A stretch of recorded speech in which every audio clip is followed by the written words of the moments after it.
بسم اللہ الرحمن الرحیم۔ تو دوستو، آپ دیکھ رہے ہیں میرا چینل کتاب مسلم۔ آپ سب کو میری طرف سے السلام علیکم۔ ہم پڑھ رہے ہیں صحیح بخاری۔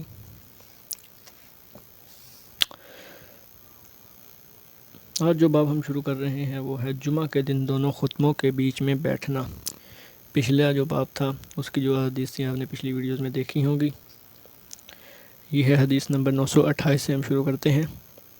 ہم سے مسدد بن مسرہد نے بیان کیا، کہا کہ ہم سے بشیر بن مفضل نے بیان کیا، کہا کہ ہم سے عبید اللہ عمری نے نافع سے بیان کیا، ان سے عبداللہ بن عمر رضی اللہ عنہ نے کہ نبی کریم صلی اللہ علیہ وآلہ وسلم جمعہ میں 2 خطبے دیتے اور دونوں کے بیچ میں بیٹھتے تھے۔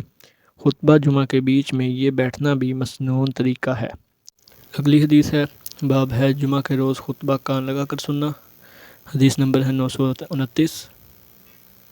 ہم سے آدم بن ابی ایاس نے بیان کیا، کہا کہ ہم سے محمد بن عبد الرحمن بن نبی ذہب نے بیان کیا، ان سے زہری نے، ان سے ابو عبداللہ سلیمان اگر نے، ان سے ابو ہریرہ رضی اللہ عنہ نے کہ نبی کریم صلی اللہ علیہ وآلہ وسلم نے فرمایا کہ جب جمعہ کا دن آتا ہے تو فرشتے جامع مسجد کے دروازے پر آنے والوں کے نام لکھتے ہیں۔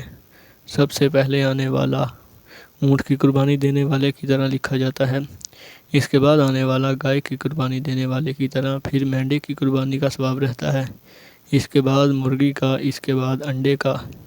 لیکن جب امام خطبہ دینے کے لیے باہر آ جاتا ہے تو یہ فرشتے اپنے دفاتر بند کر دیتے ہیں اور خطبہ سننے میں مشغول ہو جاتے ہیں۔ صدق اللہ العظیم۔ تو دوستو، یہ تھی آج کی حدیث جو ہم نے پڑھی ہیں۔ آنے والی حدیث پڑھنے کے لیے میرے چینل کو سبسکرائب ضرور کریں اور ویڈیو کو ثواب دارین کی حیثیت سے شیئر کریں۔ اللہ حافظ۔